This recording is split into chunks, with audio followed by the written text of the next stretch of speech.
মন্ত্রিপরিষদে স্থান পেয়েছেন সিলেটের দুই কৃতি সন্তান। একজন হচ্ছেন সিলেটের এক আসন থেকে নির্বাচিত জাতীয় সংসদ সদস্য খন্দকার আব্দুল মুক্তাদির, আরেকজন সিলেটের 4 আসন থেকে নির্বাচিত ম্যাজিক ম্যান যাকে বলা হয় আরিফুল হক চৌধুরী। খন্দকার মুক্তাদির হচ্ছেন তার পিতা 1986 সাল থেকে 1991 সাল 2 টার্মে তিনি বিএনপি থেকে নির্বাচিত জাতীয় সংসদ সদস্য। আরেকজন হচ্ছেন আরিফুল হক চৌধুরী, যিনি কাউন্সিলর থেকে সিলেট সিটি কর্পোরেশন মেয়র, এরপর জাতীয় সংসদ সদস্য, এখন মন্ত্রিপরিষদে। তারা দুজনই হচ্ছেন সিলেটের কিছু সন্তান। তারা মন্ত্রী পায়। আমরা কথা বলবো সাধারণ মানুষের সাথে, শুনবো তাদের প্রত্যাশা কী। প্রথমত হলো আরিফুল হক চৌধুরী সাহেব সিলেট সিটি কর্পোরেশনের সাবেক 2 বারের সফল একজন মেয়র। উনি মেয়র থাকা অবস্থায় আমরা দেখেছি উনি সিলেটের জন্য কি করেছেন, সিলেটের উন্নয়নের জন্য কি কাজ করেছেন। তো ওনার কাছ থেকে প্রত্যাশাটা তো অবশ্যই একটু বেশি থাকবে। আর খন্দকার মুক্তাদির সাহেব উনি গণমানুষের নেতা। আমরা সিলেটে 1 আসন থেকে নির্বাচিত হয়েছেন বিপুল ভোটে।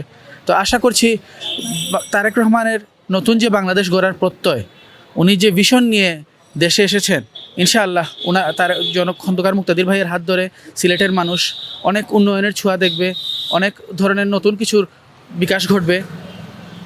এগুলো ওনার কাছ থেকে আশা করতেছি আমরা, যে বাংলাদেশকে কীভাবে এগিয়ে নিয়ে যাওয়া যায়, সিলেট শহরকে কীভাবে এগিয়ে নিয়ে যাওয়া যায়, এগুলো উনি খেয়াল করবেন। দুইজন যে আমাদের মন্ত্রী হয়েছে, দুইজন তো আসলে ম্যাজিক ম্যান সিলেটের জন্য। আর ওনারা যে প্রতিশ্রুতিগুলো দিয়েছেন, আমি আশা করি ওনারা প্রতিশ্রুতি পালন করবেন 100%। দুইজনই অসম্ভব ভালো মানুষ ওনারা। আর আসলে এতে আমরা সিলেটের মানুষ কিন্তু খুব খুশি যে আমরা এই দুইজনকে আমরা মন্ত্রী হিসেবে পেয়েছি। আর আমি সবচেয়ে বেশি আমরা যে দুর্ভোগটা পোহাই, সেটা হচ্ছে ঢাকা সিলেটের যে মহাসড়কটা, এটা বেশি সাফার করতে হয় সবাইকে। তা আমি আশা করব সবার আগে ওনারা এই দিকটা খেয়াল করবেন, যে সবার আগে এইটার সমাধান যেন হয়ে যায়। সিলেটে আমাদের 2 জন মন্ত্রী হয়েছেন। আসলে এটা আমরা বিএনপির কাছে আমরা কৃতজ্ঞ। আমরা খুবই আনন্দিত যে আমাদেরকে পূর্ণ 2 জন মন্ত্রী দিয়েছেন, এবং যে 2 জনকে মন্ত্রী দিয়েছেন তারা অতীতে কাজ করে। বিশেষ করে আমাদের আরিফ ভাই, উনি তো আমাদের মেয়র ছিলেন। তো মেয়র থাকা অবস্থায় উনি অনেক কিছু প্রমাণ করছেন যে ওনাকে যে কাজ হবে, এবং ওনার প্রতি মানুষের প্রত্যাশাও বেশি। যে কাজ করে তার প্রতি প্রত্যাশা বেড়ে যায়।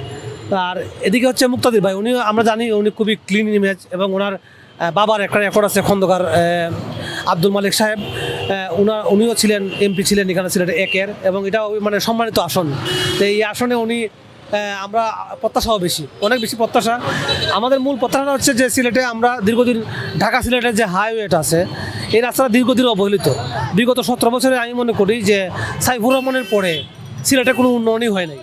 তো আমরা আশা করি যে ওনারা আমাদের আশা প্রত্যাশাটা পূরণ করবেন। যে আমরা অবশ্যই হ্যাপি যে সিলেটের মতো একটা 360 আউলিয়ার মানুষের মধ্যে এখন 2 জন এমপি পদ পাইছে, মন্ত্রী হয়েছে। অবশ্যই সিলেটবাসীর কাছে বোধকে তারা নির্বাচন আগে আশ্বাস দিয়েছেন।